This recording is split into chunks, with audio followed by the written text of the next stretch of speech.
ಪೂಜ್ಯರಿಗೆ ಮತ್ತು ತಮಗೆಲ್ಲರಿಗೂ ನಮಸ್ಕಾರಗಳು.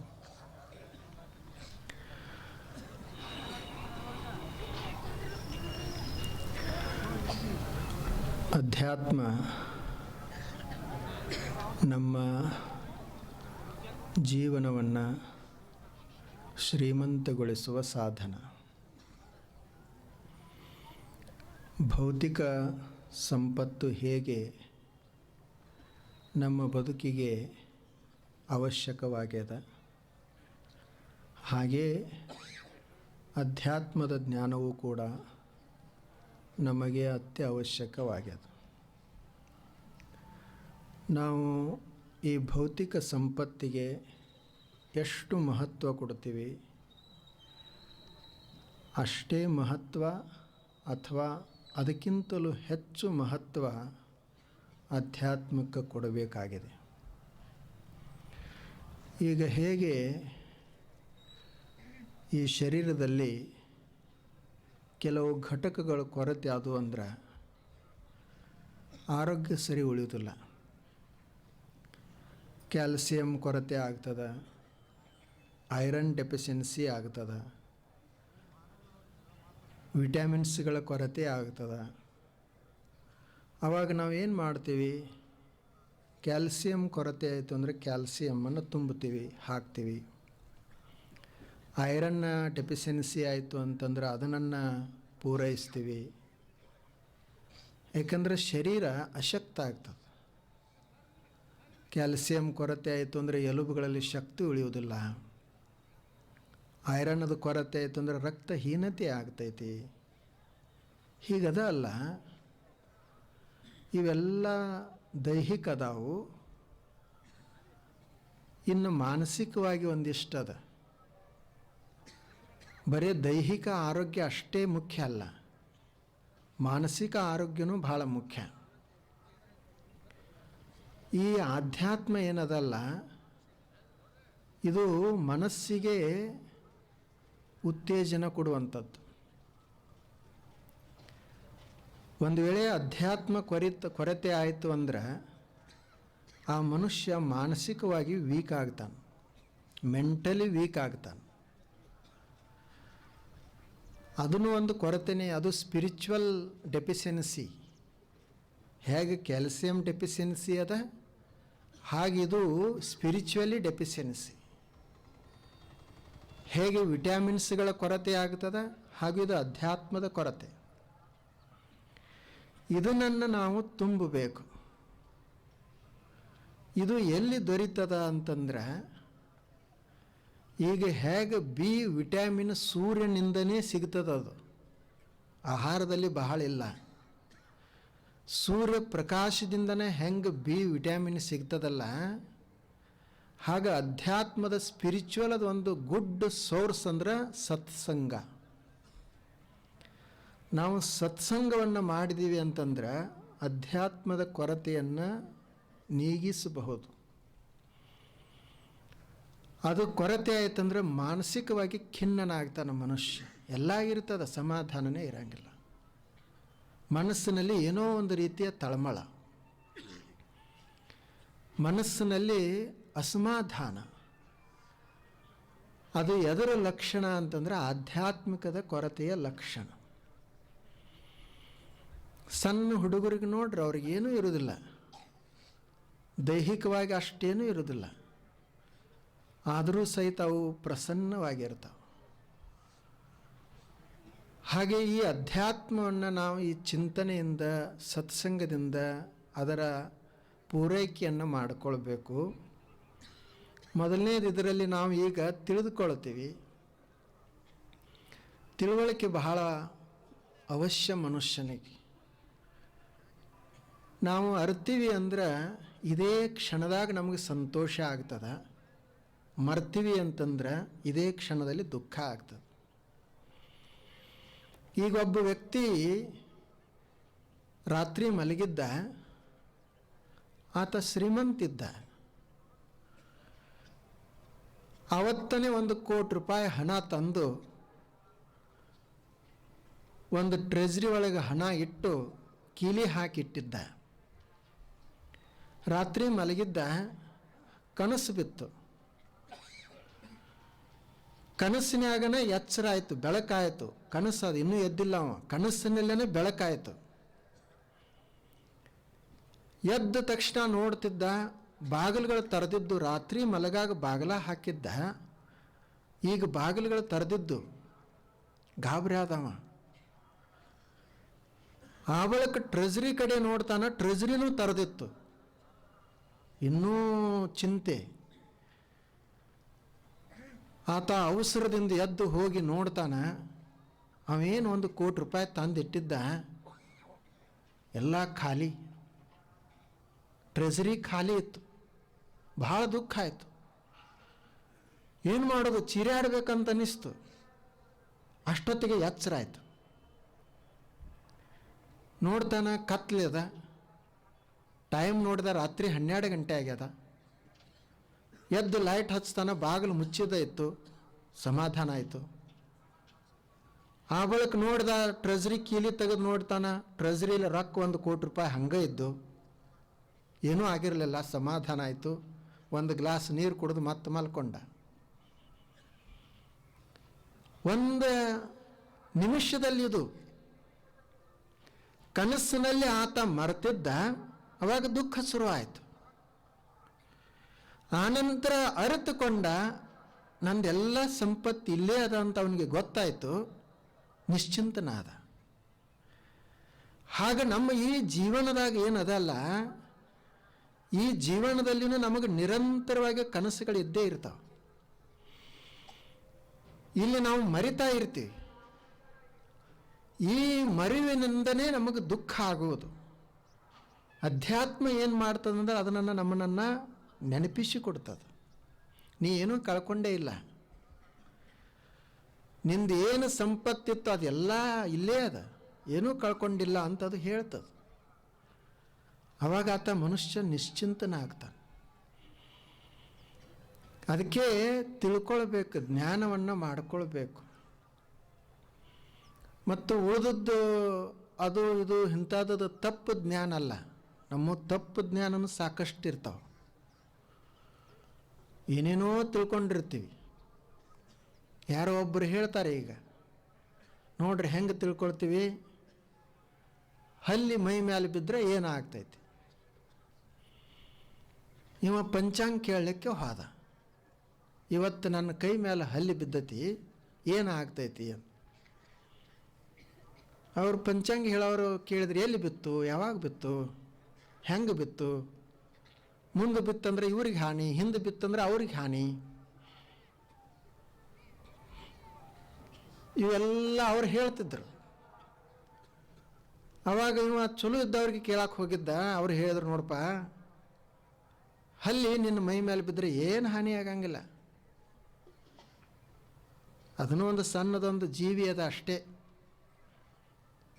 ಅದು ಕೈ ಮೇಲಾರೆ ಬೀಳಿ ಮತ್ತೆಲ್ಲರೆ ಬೀಳಿ, ನೀ ಸ್ನಾನಾರೆ ಮಾಡು, ಹಂಗೇರೆ ಇರು, ಅದರಿಂದ ಏನು ಶುಭ ಶಕುನ ಅಪಶಕುನ ಏನು ತಲೆ ಹಾಕೊಳಕ್ಕೆ ಹೋಗಬೇಡ, ಅದರಿಂದ ಏನು ಹಾನಿ ಆಗೋದಿಲ್ಲ.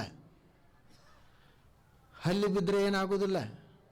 ಆದರೆ ನಿನ್ನ ಕಣ್ಣ ಇನ್ನೊಬ್ಬರು ವಸ್ತುವಿನ ಮೇಲೆ ಬೀಳಬಾರ್ದು. ನಿನ್ನ ಮನಸ್ಸಿನಾಗ ಕೆಟ್ಟ ವಿಚಾರಗಳು ಬೀಳಬಾರ್ದು, ಅದರಿಂದ ಹಾನಿ ಆಗ್ತೈತಿ. ರಾವಣ ಯಾಕೆ ಹಾಳಾದ? ಹಲ್ಲಿ ಬಿದ್ದದಕ್ಕಾಗಿ ಲಂಕಾ ಕಳ್ಕೊಳ್ಳಿಲ್ಲ. ಅವನ ಕಣ್ಣ ಇನ್ನೊಬ್ಬರು ವಸ್ತುವಿನ ಮೇಲೆ ಬಿತ್ತಂತ ರಾವಣ ಹಾಳಾದ. ನಮ್ಮ ಕೈಯ, ನಮ್ಮ ಕಣ್ಣ ಇವು ಇನ್ನೊಬ್ಬರ ವಸ್ತು ಕಡೆ ಹೋಗಬಾರ್ದು. ಮತ್ತು ನಮ್ಮ ಮನಸ್ಸಿನಲ್ಲಿನೂ ಕೆಟ್ಟದ್ದನ್ನು ತುಂಬಬಾರ್ದು, ಬೀಳಬಾರ್ದು. ಅದನ್ನು ನಾವು ಇಟ್ಕೊಳ್ಬೇಕು. ಅದು ತಿಳುವಳಿಕೆ, ಅದು ನಿಜವಾದ ಜ್ಞಾನ ಅಂತ ನಾವು ತಿಳ್ಕೊಳ್ಬೇಕು. ಏನು ನಾವು ತಿಳ್ಕೊಳ್ಬೇಕಾಗೈತಿ, ಸರಿಯಾಗಿ ತಿಳ್ಕೊಳ್ಬೇಕು. ಅದನ್ನೇ ಬಸವಣ್ಣವರು ಹೇಳಿದರು, ಈ ಅರಿಯುವುದೇನದಲ್ಲ ಇದು ಬಹಳ ಮಹತ್ವದದ. ಉಂಬ ಬಟ್ಟಲು ಬೇರೆ ಕಂಚಲ್ಲ, ನೋಡುವ ದರ್ಪಣ ಬೇರೆ ಕಂಚಲ್ಲ, ಭಾಂಡ ಒಂದೇ ಭಾಜನ ಒಂದೇ, ಬೆಳಗ್ಗೆ ಕನ್ನಡಿಯಾಯಿತು, ಅರಿದೊಡೆ ಶರಣ ಮರೆದೊಡೆ ಮಾನವ ಅಂತ ಹೇಳಿದರು. ಯಾರಿಗೆ ಮಾನವ ಅಂತಾರ ಮತ್ತು ಯಾರಿಗೆ ಶರಣರು ಅಂತಾರಂದ್ರೆ, ಯಾವ ಮನುಷ್ಯ ಮರಿತಾನ ಅವ ಮಾನವ, ಅವ ಸಂಸಾರಿ. ಅಲ್ಲಿ ದುಃಖ ಅದ, ಅಲ್ಲಿ ತ್ರಾಸದ. ಯಾವ ಮನುಷ್ಯ ಅರಿತಾನ, ಅರಿದೊಡೆ ಶರಣ, ಅರಿತವರೇ ಶರಣರು, ಅರಿತವರೇ ಸಂತರು. ಹೊರಗಡೆ ಏನು ಬಹಳ ವ್ಯತ್ಯಾಸ ಇಲ್ಲ, ಭಾಂಡ ಒಂದೇ, ಭಾಜನ ಒಂದೇ. ಅವರೊಂದು ಉದಾಹರಣೆಯನ್ನು ಕೊಟ್ಟಾರ. ಆಗಿನ ಕಾಲಕ್ಕೆ ಹಿಂದಕ್ಕೆ ಕಂಚಿನ ಪಾತ್ರೆ ಇರ್ತಿದ್ವಂತ. ಆ ಕಂಚಿನ ಪಾತ್ರೆನೂ ಮುಖ ನೋಡ್ಕೊಳಕ್ಕೆ ಬಳಸ್ತಿದ್ರಂತ. ದರ್ಪಣ ಅಂದರೆ ಕನ್ನಡಿ, ಮತ್ತು ಅದನ್ನೇ ಉಣ್ಣಾಕೂ ಬಳಸ್ತಿದ್ರು. ಒಂದೇ ಪ್ಲೇಟ್ ಅದು. ಅದನ್ನು ಸ್ವಚ್ಛಾಗಿ ತೊಳೆದ್ರಂದ್ರೆ ಅದರೊಳಗೆ ಮುಖ ಕಾಣ್ತಿತ್ತು. ಅಷ್ಟೊಂದು ಶಿಸ್ತಾಗಿ ತೊಳೆದಿರಲಿಲ್ಲ ಅಂದರೆ ಬರೀ ಉಣ್ಣಾಕಷ್ಟೇ ಅದನ್ನು ಉಪಯೋಗ. ಹಾಗೆ ನಾವು ಎಲ್ಲರೂ ಅದೇವಲ್ಲ, ಹೊರಗಡೆ ಏನು ಬಹಳ ವ್ಯತ್ಯಾಸ ಇಲ್ಲ. ಮಹಾತ್ಮರಿಗೆ ನಮಗೆ ಏನು ಬಹಳ ವ್ಯತ್ಯಾಸ ಇಲ್ಲ. ಭಾಂಡ ಒಂದೇ, ಇದು ಪಾತ್ರೆ ಒಂದೇ, ಭಾಜನ ಒಂದೇ. ಆದರೆ ಇಷ್ಟೇ, ಅವರು ಅದನ್ನು ಸರಿಯಾಗಿ ತಿಕ್ಕಿ ತೊಳೆದಾರ, ಅದಕ್ಕೆ ಅವರು ಶರಣರಾಗ್ಯಾರ.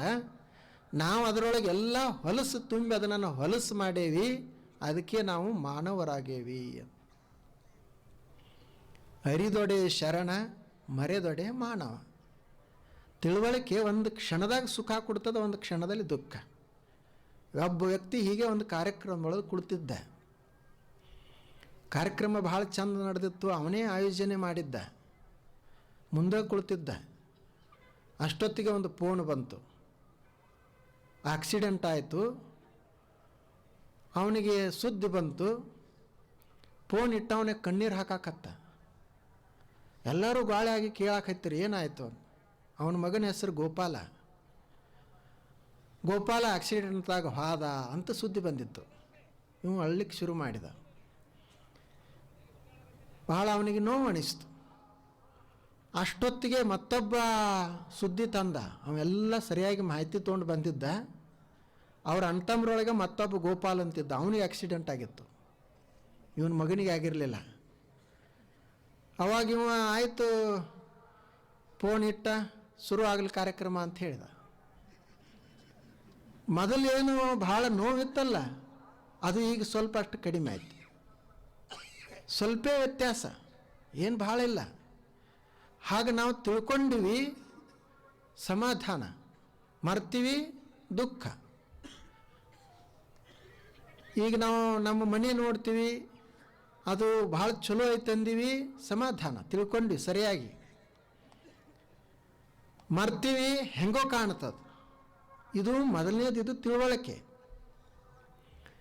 ಇನ್ನು ಎರಡನೇದು, ಈ ಪ್ರಪಂಚದಲ್ಲಿ ಏನು ಮಾಡಬೇಕಾಗ್ತೈತಿ ಅಂದ್ರೆ ತಿಳ್ಕೊಳ್ಳೋದು, ಅದ್ರ ಜೋಡಿ ಇನ್ನೊಂದು ಹೊಂದ್ಕೊಳ್ಳೋದು.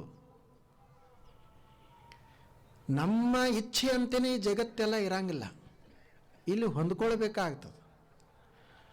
ನಾವು ಎಷ್ಟೇ ಏನೇ ಮಾಡಿದರೂ ನಮಗೆ ಬೇಕಾದವರು ಇರ್ತಾರೆ, ಬೇಡಾದವರು ಇರ್ತಾರೆ. ನಮ್ಮನ್ನು ಬೈಯುವವರು ಇರ್ತಾರೆ, ಹೊಗಳುವವರು ಇರ್ತಾರೆ. ಎಲ್ಲರೂ ಇರುವವರೇ. ಇವ್ರು ಯಾಕಿರ್ತಾರ?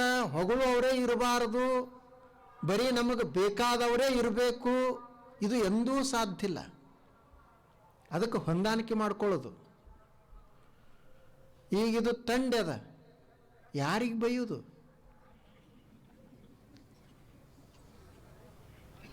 ಬೈದರೆ ಏನು ಉಪಯೋಗ ಆಗೋದದ?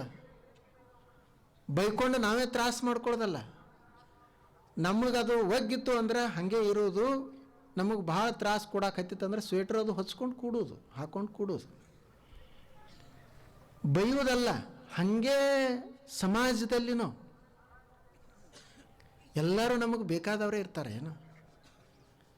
ಮತ್ತು ಎಲ್ಲನೂ ಕೇಳಕ್ಕೆ ಹೋಗ್ಬಾರ್ದು, ಹೆಂಗಾಯ್ತು ಏನಾಯಿತು, ನಾ ಹೆಂಗದನಿ ಅಂತ ಉಳಿದವ್ರಿಗೆಲ್ಲ ಕೇಳ್ಕೊಂತ ಹೋಗ್ಬಾರ್ದು. ಈಗ ನಮ್ಮದು ಇದು ಪ್ರವಚನ ನಡೆದದ, ನಾವು ಸ್ವಲ್ಪ ಜನ ಕೂಡ್ತೀವಿ. ಕೆಲವರು ಹೊಗಳವ್ರು ಇರ್ತಾರೆ, ಏನಪ್ಪ ತಂಡ್ಯಾಗೂ ಸಹಿತ ಬರ್ತಾರೆ ನೋಡಿ, ಚಲೋ ಅದಾರ ಎಲ್ಲರೂ ಅಂತಾರೆ. ಮನ್ಯಾಗ ಕೆಲಸ ಇರೋದಿಲ್ಲ, ಹೋಗ್ತಾರ ಅಂತ ಅವರು ಇರ್ತಾರೆ.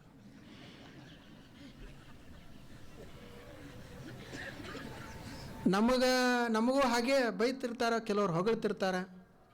ಏನರಪ್ಪ ಬೆಳಗ್ಗೆ ಹೇಳ್ತಾರೆ ನೋಡಿ ಪ್ರವಚನ, ಭಾಳ ಭಾಳ ಒಳ್ಳೆಯ ಕೆಲಸ ಅವ್ರದ್ದು, ಎಂಥ ತ್ಯಾಗ ಅಂತ ಹೇಳೋರು ಇರ್ತಾರೆ.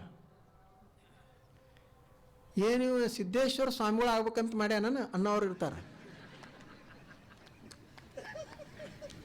ನಾವೇನು ಆಗ್ಬೇಕಂತ ಮಾಡಿಲ್ಲ.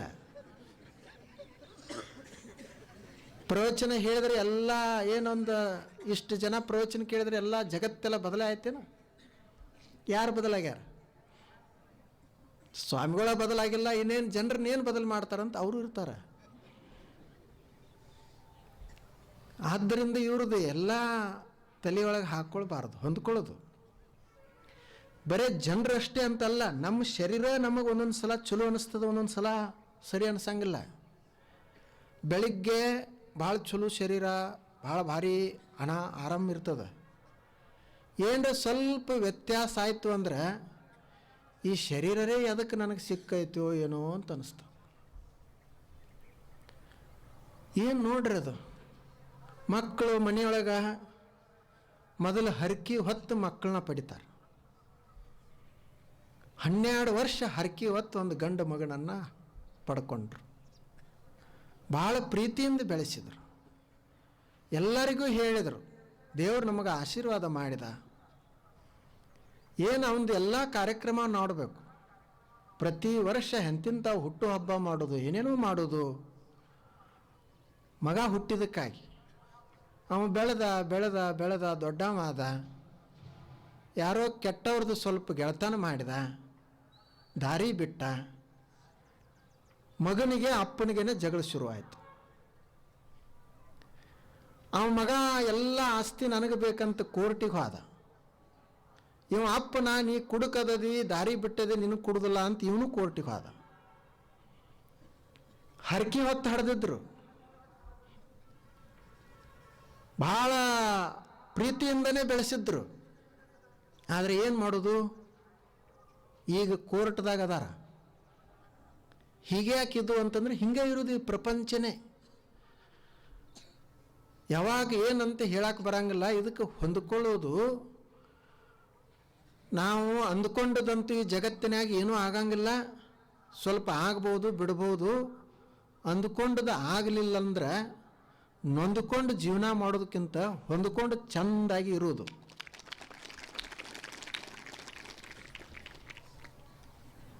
ಒಂದು ಸ್ವಲ್ಪ ಹೊಂದಾಣಿಕೆ ಮಾಡ್ಕೊಳ್ಳೋದು.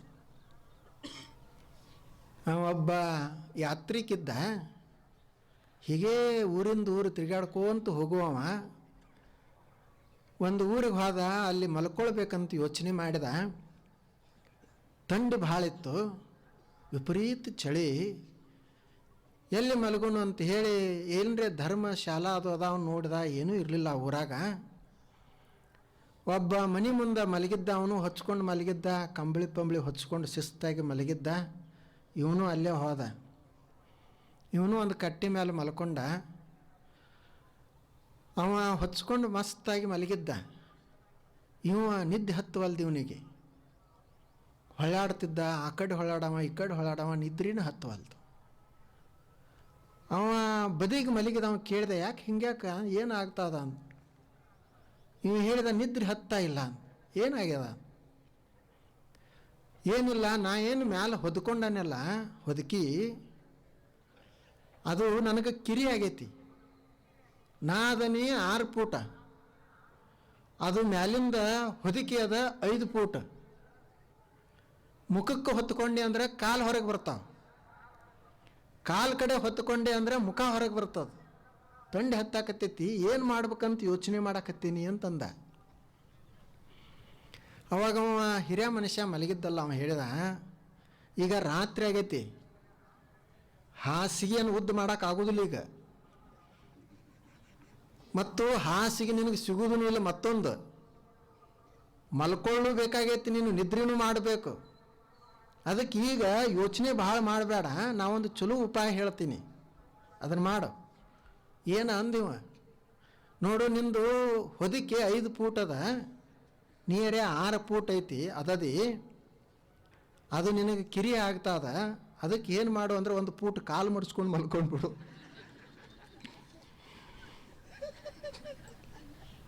ಸ್ವಲ್ಪ ಹೊಂದಾಣಿಕೆ ಮಾಡ್ಕೊಂಡಿರು. ಇದು ಕಥೆ ಏನು ಬಹಳ ಸಂಕ್ಷಿಪ್ತ ಐತಿ, ಆದರೆ ಇದು ಬಹಳ ದೊಡ್ಡ ಅರ್ಥ ಅದ. ನಾವೇನು ಈ ಪ್ರಪಂಚದೊಳಗೆ ಅದೇ ಅಲ್ಲ, ಎಲ್ಲರದು ಒಂದು ಗೇನ್ ಕೊರತೆನೇ ಐತಿ. ಮದುವೆ ಆದವ್ರದ್ದು ಕೊರತೆ ಅದ, ಆಗ್ಲಾರ್ದವ್ರು ಕೊರತೆ ಅದ, ಮಕ್ಕಳಾದವ್ರದ್ದು ಕೊರತೆ, ಆಗ್ಲಾರ್ದವ್ರದ್ದು ಕೊರತೆ, ಮನೆ ಕಟ್ಟ್ಯಾರ ಅವ್ರದ್ದು ಕೊರತೆ ಐತಿ, ಎಲ್ಲರದು ಕೊರತೆನೆ. ಇನ್ನು ಇದನ್ನು ನೋಡ್ಕೊಂತ ಹೋದಿವಿ ಅಂದ್ರೆ ಸಮಾಧಾನ ಇರ್ಲಿಕ್ಕೆ ಆಗಂಗಿಲ್ಲ. ಅದಕ್ಕೆ ಏನು ಮಾಡಬೇಕು? ನಾವೇ ಅಡ್ಜಸ್ಟ್ಮೆಂಟ್ ಆಗೋದು, ಹೊಂದಾಣಿಕೆ ಮಾಡ್ಕೊಂಡು ಬಿಡೋದು. ಎಷ್ಟೋ ತನಕ ಮತ್ತೆ ನಾಳೆ ಪ್ರಯತ್ನ ಮಾಡೋಣ. ಆದರೆ ಈಗ ನಿದ್ರೆ ಕೆಡಿಸ್ಕೊಳ್ಳೋದು ಬೇಡ, ಈಗಿರುವಂಥ ಸಮಾಧಾನವನ್ನು ಕೆಡಿಸ್ಕೊಳ್ಳೋದು ಬೇಡ. ಈಗ ಎಷ್ಟು ನಮಗೆ ಸಮಾಧಾನ ಬೇಕು ಅಷ್ಟು ಅನುಭವಿಸಿ ಮುಂದೆ ಬೇಕಾದ್ರೆ ಪ್ರಯತ್ನ ಮಾಡೋಣ. ನೋಡ್ರಿ ಅವ್ರದ್ದು ಹೇಗದ. ಬೇಕು ಮನುಷ್ಯನಿಗೆ ಎಲ್ಲ ನಮ್ಮ ಇಚ್ಛೆ ಅಂತಲೇ ನಡೆಯುವುದಿಲ್ಲ, ನಾವು ಹೊಂದಾಣಿಕೆ ಮಾಡ್ಕೊಳ್ಬೇಕು. ಮೊನ್ನೊಬ್ಬ ಮನುಷ್ಯ, ಆತ ಭಾಳ ದೊಡ್ಡ ವ್ಯಕ್ತಿ ಇದ್ದ, ಶ್ರೀಮಂತಿದ್ದ. ಮದುವೆ ಆಯಿತು, 10-12 ವರ್ಷ ಆಯಿತು, ಮಕ್ಕಳೇ ಆಗಲಿಲ್ಲ. ಅವಾಗ ಎಲ್ಲರೂ ಉಳಿದವರೆಲ್ಲ ಟೀಕಾ ಮಾಡೋರು, ಹೆಂಡತಿಗೂ ಸಮಾಧಾನ ಇಲ್ಲ ಮತ್ತು ಇವನಿಗೂ ಸಮಾಧಾನ ಇಲ್ಲ, ಇವಂದರೆ ಹೆಂಡತಿ ಮೇಲೆ ಅಷ್ಟೇ ಪ್ರೀತಿ. ಉಳಿದವ್ರು ಕೆಲವ್ರು ಹೇಳೋರು ನಮಗೇನು ಆಸ್ತಿ ಕಡಿಮೆ ಅದ, ಇನ್ನೊಂದು ಮಾಡ್ಕೊ ಅಂತಾರೆ ಹೇಳೋರು, ಮತ್ತೇನ್ರೆ ಹೇಳೋರು, ಹೀಗೆಲ್ಲ ಹೇಳ್ತಿದ್ರು. ಅವ ಭಾಳ ಶಾನೆ ಇದ್ದ. ಅವ ಏನು ಮಾಡಿದ, ಒಂದು ಅಗದಿ ಬಡವ್ರ ಮನೆಗೆ ಹೋದ. ಅವ್ರಿಗೆಲ್ಲ ಹೇಳಿ ಮಾಡಿ ಅದು ಎಲ್ಲ ಸರ್ಕಾರದ ಒಪ್ಪಿಗೆ ತೊಗೊಂಡು ಒಂದು ಬಡವ್ರ ಮನೆದ ಸಣ್ಣ ಒಂದು ಮಗು ತೊಗೊಂಡು ಬಂದು ಮನೆಗೆ ಬಂದು ಹೆಂಡತಿಗೆ ಹೇಳಿದ, ನಮಗೆ ದೇವರು ಇವತ್ತು ಮಗು ನನಗೆ ಕೊಟ್ಟ, ಆದರೆ ನಿನ್ನ ಹೊಟ್ಟೆಯಿಂದ ಕೊಡಲಿಲ್ಲ ಆತ, ನಮಗೆ ಕೊಟ್ಟಾನ ಬೇರೆಯವ್ರ ಮುಖಾಂತರ, ಬೇರೆಯವ್ರ ಹೊಟ್ಟಿ ಮುಖಾಂತರ ನಮಗೆ ಕೊಟ್ಟಾನ, ಇವತ್ತು ಈ ಮಗುನ ಕೊಟ್ಟಾನ ನೋಡಿ ತಗೋ ಅಂತ ಆಕೆಗೆ ಕೈಯಾಗ ಕೊಟ್ಟ. ಆಕೆನೂ ಅಷ್ಟೇ ಹೆಣ್ಮಗಳು ಭಾಳ ಜಾಣರಿದ್ದಳು. ಹೌದು, ಹಾಗೆ ನಾವು ಇದನ್ನು ಈ ಮಗುನನ್ನು ಜೋಪಾಸನೆ ಮಾಡಬೇಕು ಅಂತ ಆಕೆ ತಿಳ್ಕೊಂಡ್ಳು. ನಮಗೆ ಬದುಕಲಿಕ್ಕೆ ಬರ್ತಿತ್ತು ಅಂತಂದ್ರೆ ಬರೇ ನಮಗೆ ಆಗಬೇಕು, ಎಲ್ಲಾನು ನಮಗೆ ಅಂತ ಹೀಗೇನಿಲ್ಲ. ಎಷ್ಟಿಲ್ಲ ಮಕ್ಕಳುಗಳ ನಾವು ಜೋಪಾಸನೆ ಮಾಡಬೇಕಂತ ಬಯಸಿದ್ವಿ ಅಂದರೆ ಎಷ್ಟಿಲ್ಲ. ನಾವು ಸಹಾಯ ಮಾಡಬೇಕಂತ ಪ್ರಯತ್ನ ಮಾಡಿದೆ ಅಂದರೆ ಎಷ್ಟು ಮಾಡಬಹುದು. ಯಾಕೆ ಚಿಂತೆ ಮಾಡೋದು? ನಾವು ಸಂತೋಷ ಪಡಬೇಕಾಗ್ಯದ. ಜನ ಏನು ಅಂದ್ಕೊಳ್ತಾರೋ ಅಂದ್ಕೊಳ್ಳಿ, ಅವರು ಹೇಳಿದಂಗೆ ನಡಿಲಿಕ್ಕೆ ಆಗ್ತದೆ ಏನು? ಅಷ್ಟೇ, ಎಷ್ಟು ಕೇಳಬೇಕು ಅಷ್ಟೇ ಕೇಳಬೇಕು. ಈಗೆಲ್ಲ ಮನೆ ಕಟ್ಟಿರ್ತಾರೆ, ಮನೆ ಸರಿ ಇಲ್ಲ, ಇದು ಅದು ಐತಿ ಇದು ಐತಿ ಅಂತ ಎಲ್ಲರೂ ಹೇಳ್ತಾರೆ.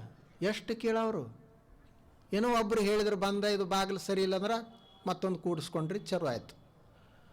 ಮತ್ತೊಬ್ಬ ಬಂದ, ಇದು ಸರಿ ಇಲ್ಲ ಅಂದ, ಮತ್ತೆ ಅದನ್ನು ಎಷ್ಟಂತ ಮಾಡೋದು? ಹಂಗೆ ಈ ಶರೀರದ ಹೇಳ್ತಾರೆ, ನಿನ್ನ ಕೈ ಸರಿ ಇಲ್ಲ, ನಿನ್ನ ಕಾಲು ಸರಿ ಇಲ್ಲ, ನಿನ್ನ ಕಣ್ಣು ಸರಿ ಇಲ್ಲ ಅಂದ್ರೆ ನಿನ್ನ ಕಣ್ಣೇನು ಬೇರೆ ಹಚ್ಕೊಳ್ತದ? ಕೈ ನಮಗೆ ಎಂಥವು ಕೊಟ್ಟನ ಅಂಥದ್ದೇ ಕೈ, ಮೈ ಬಣ್ಣ ಎಂಥದದ ಅಂಥದ್ದೇ ಇಟ್ಕೊಳ್ಬೇಕು. ಎಷ್ಟು ನಮ್ಮದು ಶರೀರ ಎತ್ತರದ ಗಿಡ್ಡದ, ಎಷ್ಟು ಆಕಾರ ಎಷ್ಟದ ಅಷ್ಟೇ ಇಟ್ಕೊಳ್ಬೇಕು. ಇದನ್ನೆಲ್ಲ ಮಾಡಲಿಕ್ಕೆ ಆಗಂಗಿಲ್ಲ. ನಾವು ಹೊಂದ್ಕೊಳ್ಳೋದು.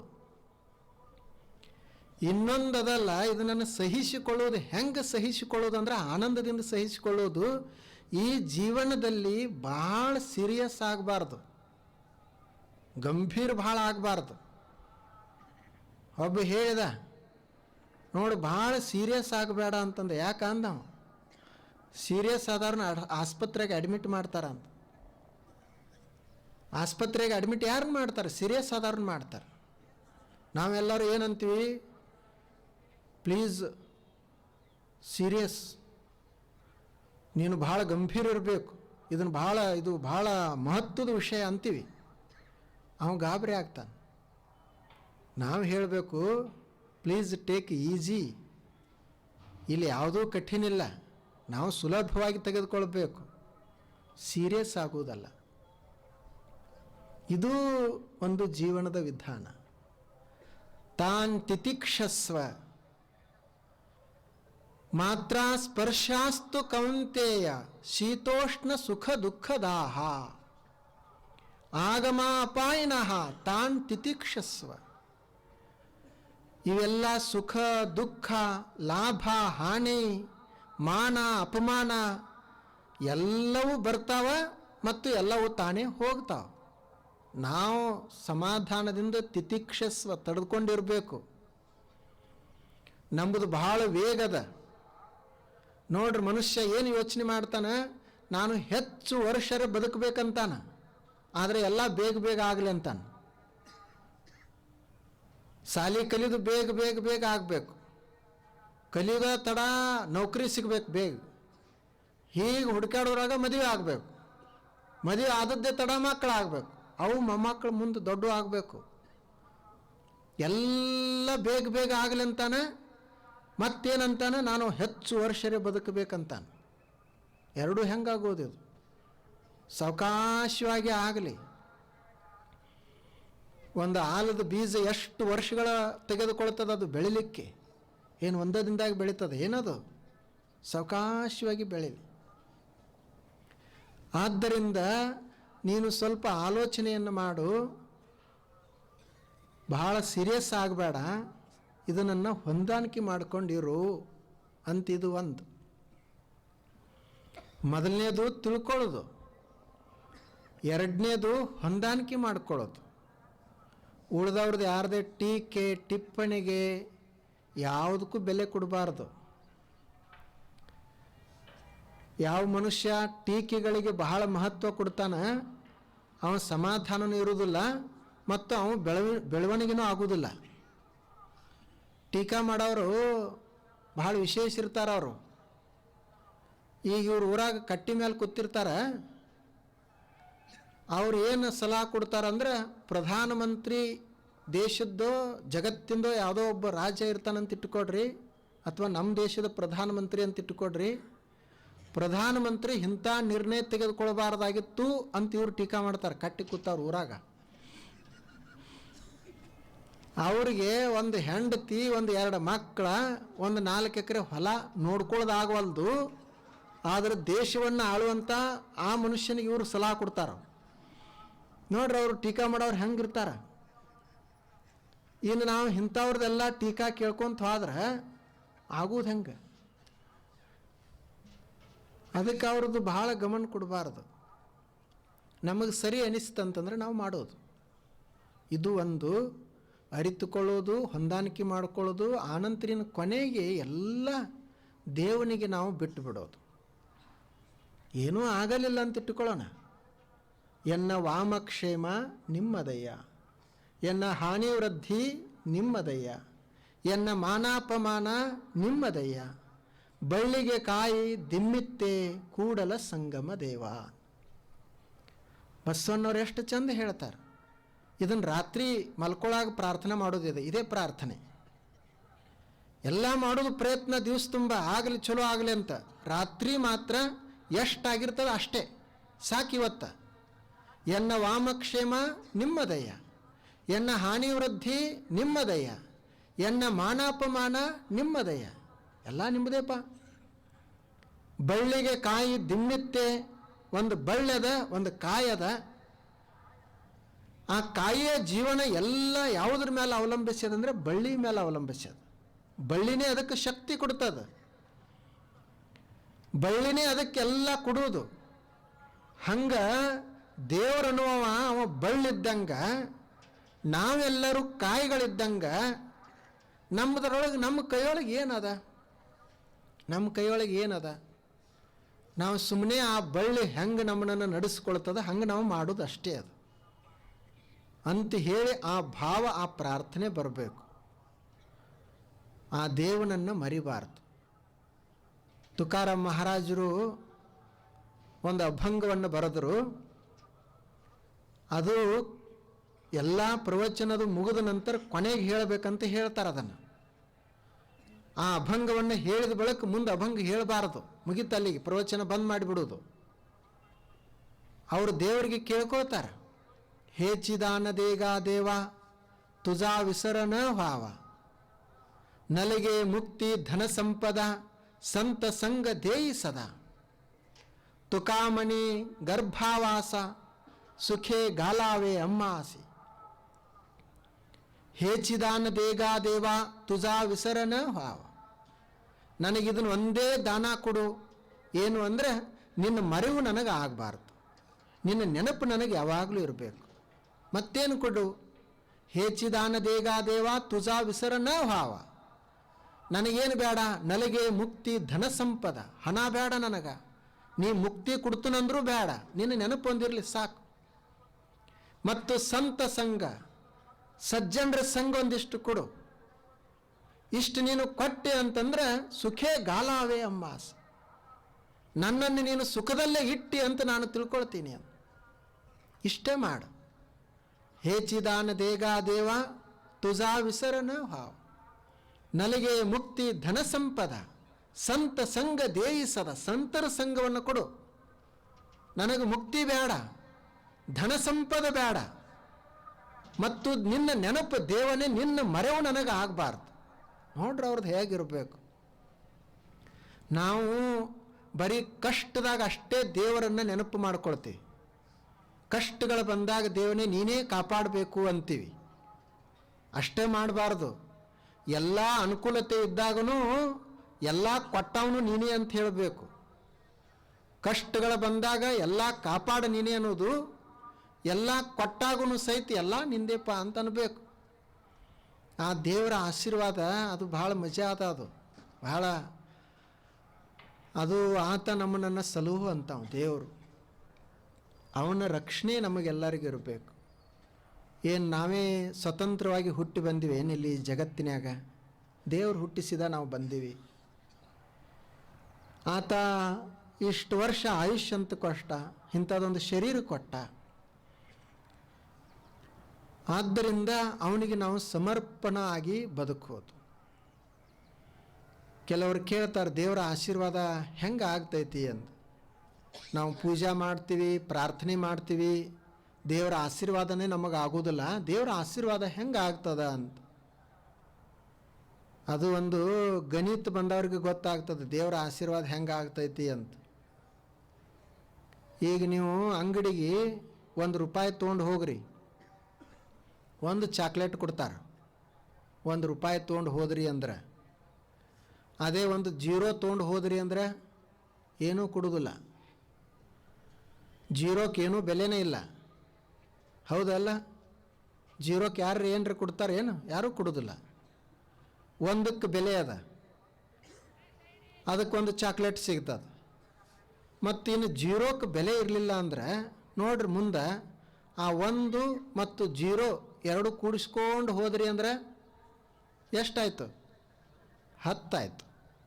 10 ಚಾಕ್ಲೇಟ್ ಬಂದು 0ಕ್ಕೆ ಬೆಲೆ ಇರಲಿಲ್ಲ ಅಂದ್ರೆ ಮತ್ತಿದು 10 ಹೆಂಗಾಯಿತು? ಅದಕ್ಕೆ ಬೆಲೆ ಅದ ಯಾವಾಗ? 1 ಜೋಡಿ ಕೂಡಿದಾಗ. ಹೆಂಗದಲ್ಲ ಇದು?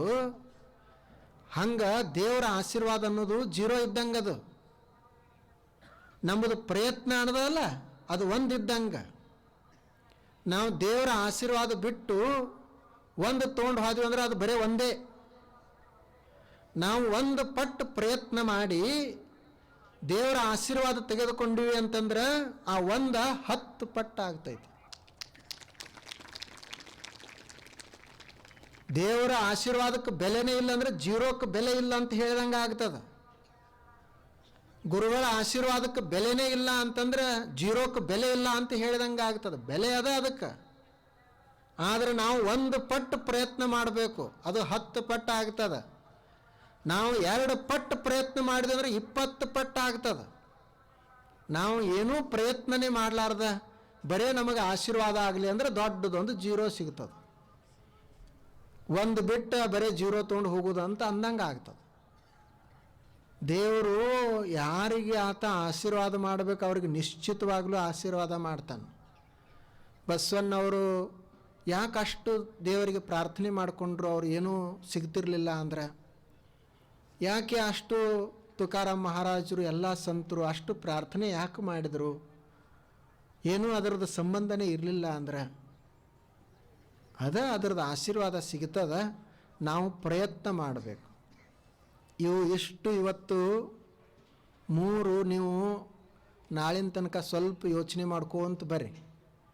ಮೊದಲನೇದು ನಾವು ತಿಳ್ಕೊಳ್ಳಿಕ್ಕೆ ಪ್ರಯತ್ನ ಮಾಡೋಣ. ಎರಡನೇದು ಈ ಪ್ರಪಂಚದಲ್ಲಿ ಇರೋ ತನಕ ಹೊಂದಾಣಿಕೆ ಮಾಡ್ಕೊಳ್ಳೋಣ. ಎಲ್ಲನೂ ನಮಗೆ ಅನುಕೂಲನೇ ಇರ್ತದಂತಿಲ್ಲ. ಆ ಬಳಿಕ 3ನೇದು ಅಷ್ಟು ಮಾಡಿನೂ ನಮಗಿನ್ನೂ ಒಂದಿಷ್ಟು ತೊಂದರೆಗಳು ಬರ್ತಿದ್ವು ಅಂದ್ರೆ ಎಲ್ಲವನ್ನು ದೇವ್ರ ಮೇಲೆ ಹಾಕೋಣ. ಅಂದರೆ ದೇವರೇ ಮತ್ತು ಕೆಟ್ಟ ಕೆಲಸ ಮಾಡೋದು ಎಲ್ಲ ನೀನೇ ನೋಡಪ್ಪ ಅಂತ ಹೇಳೋದು ಹಿಂಗಲ್ಲ. ಚಲೋ ಕೆಲಸ ಮಾಡಿ, ಒಳ್ಳೆಯ ಕೆಲಸ ಮಾಡಿ, ಅದು ದೇವ್ರ ಮೇಲೆ ಹಾಕೋದು. ಇಷ್ಟು ಅರಿತುಕೊಳ್ಳುವುದು, ಹೊಂದಿಕೊಳ್ಳುವುದು ಮತ್ತು ದೇವನನ್ನು ಒಲಿಸಿಕೊಳ್ಳುವುದು. ಆವಾಗ ನಮ್ಮ ಜೀವನ ಸಮೃದ್ಧ ಆಗ್ತೈತಿ ಅಂತ. ಇಷ್ಟು ಇವತ್ತು ನೀವು ಎಲ್ಲರೂ ಬಹಳ ಶಿಸ್ತಾಗಿ ಕುಳ್ತಾರೆ. ಇವತ್ತು ಅದು ಕೂಡೋದು ಬಹಳ ಅವಶ್ಯಕತೆ ಇದೆ. ಸಾಲಾಗಿ ಕೂಡಬೇಕು ಮತ್ತು ಸ್ವಲ್ಪ ಸಮಯ ಸರಿಯಾದ ಸಮಯಕ್ಕೆ ಬರಬೇಕು. ಅದು ಮೊಬೈಲ್ದಾಗದು ಕೇಳಕ್ರಂತ, ಆ ಬಳಿಕ ಕೇಳಕ್ರಂತ. ಕೆಲವರು ಮೊಬೈಲ್ದಾಗ ನಾವೆಲ್ಲ ಕೇಳ್ತೀವಲ್ರಿ ಅಂತಾರೆ. ಆದರೆ ಇಲ್ಲಿ ಏನು ಹೊರಗೆ ಕೂತು ಕೇಳೋದಿರ್ತದಲ್ಲ, ಹಿಂಗೆ ಮೊಬೈಲ್ದಾಗ ಆಗೋದಿಲ್ಲ. ಈಗ ನೋಡ್ರಿ, ಅದು ಮೊಬೈಲ್ದಕ್ಕೆ ಹೊರಗೆ ಕೂತು ಕೇಳೋದಕ್ಕೆ ಹೆಂಗೆ ವ್ಯತ್ಯಾಸ ಆಗ್ತದೆ. ನೀವು ಮೊಬೈಲ್ ಹಿಂಗೆ ಕಿಶ್ಯಾಗ ಹಾಕ್ಕೊಂಡು ಪ್ರವಚನ ಹತ್ಕೊಂಡು ಕೇಳ್ಕೊಂತ ಹೋಗ್ತೀರಿ. ಹಂಗೆ ಗುರುಗಳನ್ನ ಕಿಶ್ಯಾಗ ಹಾಕ್ಕೊಂಡು ಕೇಳ್ಕೊಂತ ಹೋಗಕ್ಕೆ ಬರ್ತತೇನು? ಹೀಗೆ ಅಲ್ಲಿ ಇಟ್ಟಿರ್ತಾರೆ, ಮನ್ಯಾಗ ಅಡುಗೆ ಮಾಡ್ತಿರ್ತಾರೆ ಇವರು. ಅದೆಲ್ಲ ಬರ್ಷನ್ ಕಟ್ಟೋದು ಇರ್ತದೆ, ಕಿಟಕಿಯಾಗ ಮೊಬೈಲ್ ಇಟ್ಟಿರ್ತಾರೆ. ಕಿಟಕಿಯಾಗ ಮೊಬೈಲ್ ಇಟ್ಟು ಇವ್ರು ಪ್ರವಚನ ಕೇಳ್ತಿರ್ತಾರೆ. ಹಂಗೆ ಎಲ್ಲರೇ ಕಿಟಕಿಯಾಗ ಒಬ್ಬ ಗುರುಗಳನ್ನ ಕೂಡಿಸಿ ಪ್ರವಚನ ಕೇಳಕ್ಕೆ ಬರ್ತದ? ಅದು ಎದಕ್ಕೆ ಮಾಡ್ಯಾರ ಮೊಬೈಲ್ದಾಗ? ಇಲ್ಲಿ ಏನೋ ಭಾಳ ನಮಗೆ ಬರಲಿಕ್ಕೆ ಅನಿವಾರ್ಯನೇ ಇತ್ತು, ಸಾಧ್ಯನೇ ಇರಲಿಲ್ಲ ಅಂತಂದ್ರೆ ಅಂಥವ್ರಿಗೆ ಅಲ್ಲಿ ಕೇಳಕ್ಕೆ ಇಟ್ಟಾರ. ಅದ್ರದ್ದು ಅಷ್ಟು ಪರಿಣಾಮ ಆಗಂಗಿಲ್ಲ. ಅದಕ್ಕೆ ಇಲ್ಲಿ ನೇರವಾಗಿ ನಡಿಬೇಕು ಅಂತ. ನೀವೆಲ್ಲರೂ ಇಲ್ಲಿ ಮುಂದೆ ಕೂತು ಸರಿಯಾಗಿ ಸಾಲಾಗಿ ಕೂತು ಕೇಳಬೇಕು. ಮತ್ತು ನೀವು ಮೊಬೈಲ್ದಾಗ ಕೇಳ್ತೀರಿ ಅಂದ್ರೆ ನಾಯರಾಕಿ ಇಲ್ಲಿ ನಾ ಮಠದಾಗ ಕೂತು ಹೇಳ್ತು, ನೀವು ಇಲ್ಲಿ ಕೂತು ಕೇಳ್ಕೊ. ನೀವು ನಿಮ್ಮ ಮನ್ಯಾಗ ಕೂತು ಕೇಳೋದು, ನಾವು ಮಠದಾಗ ಕೂತು ಹೇಳ್ತೀವಿ. ಮತ್ತು ಸಾಲಾಗಿ ಕೂತೀವಿ ಅಂತಂದ್ರೆ ಒಂದು ಶಿಸ್ತು ಇರ್ತದೆ. ಯಾರ ಕಡೆನೂ ಹೇಳಿಸ್ಕೊಳ್ಬಾರ್ದು. ಆ ಬಳಿಕ ಸರಿಯಾದ ಸಮಯಕ್ಕೆ ಸ್ವಲ್ಪ ಹೊಂದಾಣಿಕೆ ಮಾಡೋದು. ಯಾಕಂದರೆ ಈಗ ಎಲ್ಲರಿಗೆ ಟೈಮ್ ಕಡ್ಡಾಯ ಇರ್ತದಲ್ಲ. ಈಗ ಸತ್ಸಂಗ ಒಂದು ಸಮಯಕ್ಕೆ ನಡಿಬೇಕು ಅಂತಂದ್ರೆ ನಾನು ಟೈಮ್ ಪಾಲಿಸ್ಬೇಕು, ನೀವು ಪಾಲಿಸ್ಬೇಕು. ಇಲ್ಲಾಂದ್ರೆ ಅದರಲ್ಲಿ ಒಬ್ಬರು ತಪ್ಪಿಸ್ಲಿಕ್ಕೆ ಶುರು ಮಾಡಿದ್ರಂದ್ರೆ 6:30 ಅಂತ ಹೇಳಿ ನೀವು 7ಕ್ಕೆ ನೀವು ಬಂದ್ರಿ ಅಂದ್ರೆ ಮುಂದೆ ನಾ ಎಷ್ಟೊತ್ತಿಗೆ ಬರೋದು? ನಾ 7:15 ಮುಂದೆ ಬರೋರು ಎಷ್ಟೊತ್ತಿಗೆ ಅಂತ ಗೊತ್ತಾಗಲ್ಲ ಯಾರಿಗಿ. ಆದ್ದರಿಂದ ಒಂದು ಸಮಯ, ಈ ಒಂದು ಸಮಯ ಮತ್ತು ಶಿಸ್ತಾಗಿ ಕೂಡೋದು. ನೋಡ್ರಿ, ಇವತ್ತೆಲ್ಲ ಎಷ್ಟು ಚಂದ ಸಾಲಾಗಿ ತಾವೆಲ್ಲ ಕುಳ್ತಾರೆ ಮತ್ತು ಬೆಳಗ್ಗೆ ಬರ್ತಾ ಅದರಿ. ಅದು ಬಹಳ ವಿಶೇಷ. ನಾಳೆ ಅಮಾವಾಸ್ಯೆ ಅದ, ಎಳ್ಳಮಾಸಿ. ಬೆಳಗ್ಗೆ ಬೇಗ ಬರ್ರಿ, ಬೇಗ ಬಿಡ್ತದ. ಮತ್ತು ನಿಮ್ಮದೇನು ಹೊಲದಾಗದ ಎಲ್ಲ ಕಾರ್ಯಕ್ರಮ ಇರ್ತದೆ ಅದನ್ನು ಮಾಡೋದು. ಮನೆಯಲ್ಲೆಲ್ಲ ಹೋಳಿಗೆ ಮತ್ತು ಅವೆಲ್ಲ ಸಜ್ಜಿ ಕಡುಬ ಅವೆಲ್ಲ ಮಾಡಬೇಕು. ಬರೇ ಫ್ರಿಜ್ ಇಟ್ಕೊಂಡು ಕೂಡೋದಲ್ಲ. ಹಬ್ಬಗಳು ಬಂದು ಅಂದರೆ ಎಲ್ಲ ಮಾಡಬೇಕು. ಹೋಳಿಗೆ ಹುಗ್ಗಿ ಸ್ವಲ್ಪ ಮಸ್ತಾಗಿ ಊಟ ಇರಬೇಕು. ಬರೇ ಅದೆಲ್ಲ ಸಾಮಾನ್ಯ, ಅದು ಉಣ್ಣಕ್ಕೆ ಏನೂ ಇಲ್ಲ. ತೊಗೊಂಡು ಏನು ಮಾಡೋದು? ಹಳ್ಳ್ಯಾಗ ಉಣ್ಣಾಕೆ ಹೆಚ್ಚಿರ್ತದೆ. ಇದನ್ನು ಒಂದು ಹಳ್ಳಿದ್ದಂಗೆ. ಅವರು ಶಹರದವರೆಲ್ಲ ಬರೀ ಅವರೆಲ್ಲ ಆರ್ಡ್ರ್ ಮಾಡ್ತಾರೆ ಏನೇನು ಬೇಕಂತ. ಅವರ ಆರ್ಡ್ರದಾಗ ತಂದು ಕೊಡ್ತಾರೆ. ನಾವೇನು ತಿಳ್ಕೊಂಡೀವಿ, 5 ಸ್ಟಾರ್ ಹೋಟೆಲ್ದಾಗ ಉಣ್ತಾರಪ್ಪ ಅವ್ರು ಅಂತೀವಿ. 7 ಸ್ಟಾರ್ ಹೋಟೆಲ, 5 ಸ್ಟಾರ್ ಹೋಟೆಲ್ದಾಗ ಉಣ್ತಾರ. ಎದಕ್ಕೆ? ಶ್ರೀಮಂತರದಾರ ಅಂತೀವಿ. ನಮ್ಮ ಕಡೆ ಹಳ್ಳ್ಯಾಗ ಏನಂತಾರ, ಹೋಟೆಲ್ದಾಗ ಯಾಕೆ ಉಣ್ತಾರಂದ್ರೆ ಮನ್ಯಾಗ ಯಾರೂ ಮಾಡೋರಿಲ್ಲ, ಅದಕ್ಕೆ ಹೋಟೆಲ್ದಾಗ ಉಣ್ತಾರೆ. ಅವಾಗ ಅವ್ರು ಅಂತಾರೆ, ಏನು ನಿನಗೆ ಹೈರಾಣ ಬಂತಪ್ಪ, ಮಾಡೋರು ಯಾರಿದ್ರೆ ಮನ್ಯಾಗ ಉಣ್ತಿದ್ದಿ, ಈಗ ಹೋಟೆಲ್ದಾಗ ಉಣ್ದು ಬಂತು ನೋಡು ಅಂತಾರೆ. ನಾವೇನು ತಿಳ್ಕೊಂಡ್ವಿ, ಹೋಟೆಲ್ದಾಗ ಉಣ್ಣವ್ರು ಶ್ರೀಮಂತರಂತ ಇಟ್ಕೊಂಡೀವಿ. ಶ್ರೀಮಂತರಲ್ಲ ಅವರು, ಮನ್ಯಾಗ ಯಾರೂ ಮಾಡಲಾರ್ದ ಅವರು ಹೋಟೆಲ್ಗೆ ಹೋಗ್ತಾರೆ. ಅದರ ಅರ್ಥ ಹೋಗಬಾರ್ದಂತ ಅಲ್ಲ, ಯಾವಾಗ ಅನಿವಾರ್ಯ ಇರ್ತದೆ ಅವಾಗ ಹೋಗೋದು. ಆದರೆ ಮನ್ಯಾಗ ಮಸ್ತಾಗಿ ಊಟ ಮಾಡಬೇಕು, ಎಲ್ಲ ಪದಾರ್ಥ ಇರಬೇಕು. ಅದಕ್ಕೆ ನಾಳೆ ಹಿಂದೆ ಯಾರೇ ಮಾಡಿರಲಿಲ್ಲ ಅಂದ್ರೆ ಬಿಡ್ರಿ, ನಾಳೆ ಮಾತ್ರ ಏನೇನದು ಎಳ ಮಾಸಿದ ಎಲ್ಲ ಪ್ರಸಾದ ಅದಲ್ಲ ಅಡಿಗೆ, ಅದನ್ನು ಮಾಡೋದು ಮತ್ತು ಮಾಡ್ರಿ ಅಂತ ಹೇಳ್ತಾರೆ ಗುರುಗಳು. ತಮಗೆ ಕೊಡ್ರಿ ಅಂತ ನಮಗೆ ತರಕ್ಕೆ ಹೋಗ್ಬೇಡ್ರಿ, ನೀವೆಲ್ಲರೂ ಉಣ್ರಿ, ನೀವೆಲ್ಲರೂ ಮಸ್ತಾಗಿ ಉಣ್ಬೇಕು. ಬನ್ನಿ, ನಾಳೆ ನಮಸ್ಕಾರ.